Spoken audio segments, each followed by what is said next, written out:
What's up guys, another Friday is here and that means it's time for another video. Time to update you on a tank which a lot of you have really been looking forward to seeing again, and that is the 40-gallon breeder behind me here. So let's jump right into it.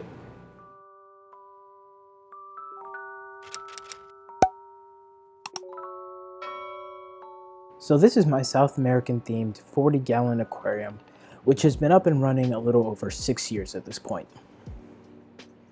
It's filtered by a Fluvo 206 canister with a DIY spray bar for the outflow.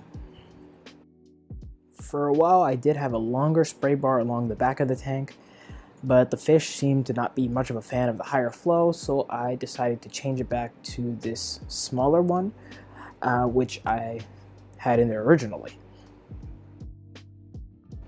The tank is home to 4 Bolivian rams, a group of red-eye tetras, 4 Falwella catfish, 3 clown plecos, a group of panda corridoras, a group of stir-by-cories, 4 South American puffers, and surprisingly even a colony of orange cherry shrimp culls from my 8-gallon tank.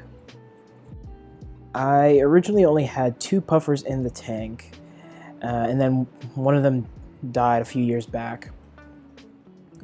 And so recently I decided to order some friends for the solitary puffer that was in here living by itself for a couple years.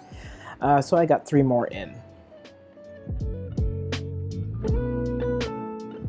The Bolivian rams, the 2 of the Farwella, and 1 panda cory were all born and raised up in this tank.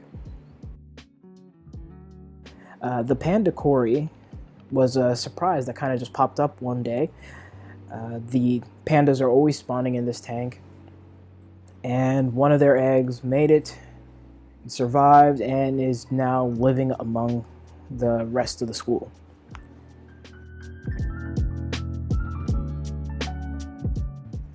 Along with the panda cories, the Bolivian rams and the Farwell catfish in this tank are pretty frequent breeders.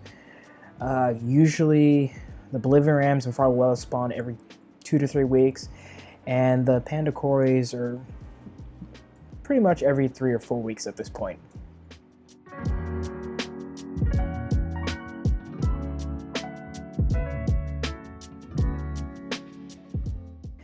The breeder box up at the corner of the tank is currently holding my 2nd spawn of clown plecos. There's about 30 of them in there, and also a few Apistogramma fry from my Amazon paludarium.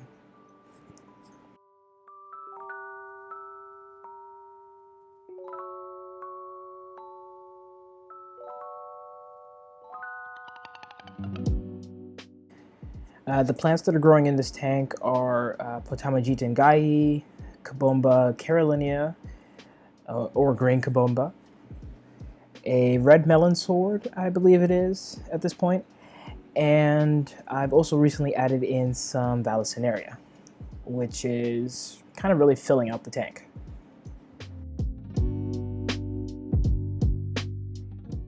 Even though the plants help with water quality, this tank does still get a 50 to 75% water change once a week. I also adjust the temperature of the aquarium twice a year to give the fish a break from breeding. Feeding this tank is pretty straightforward with the exception of the puffers. The newest ones took a little bit of experimenting to see what they wanted to eat. At this point I finally got them onto a mix of snails, bloodworms, frozen shrimp, and freeze-dried shrimp.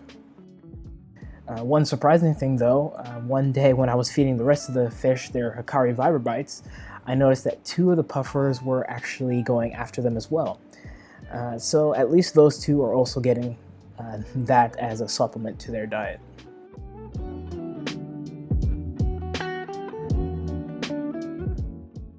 Now I do have to mention one issue that has popped up in the tank, which kind of really has me stumped. 2 of the Bolivian rams have kind of been developing the strange patching on their gill plates and on their faces. They both still eat and they both act normally. I've even seen some potential spawning behavior out of them. But it's just really got me stumped. I've searched up different diseases and things that could possibly be wrong, and I can't quite narrow anything down. Part of me is thinking that it might be something genetic, only because both of the rams that are having the issue are from a third generation spawn of my Bolivian rams. But other than that, like I said, I'm just stumped.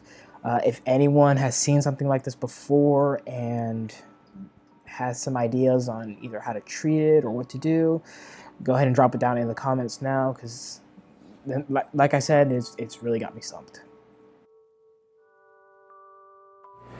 So as you can see, this tank usually has a lot of stuff going on with it.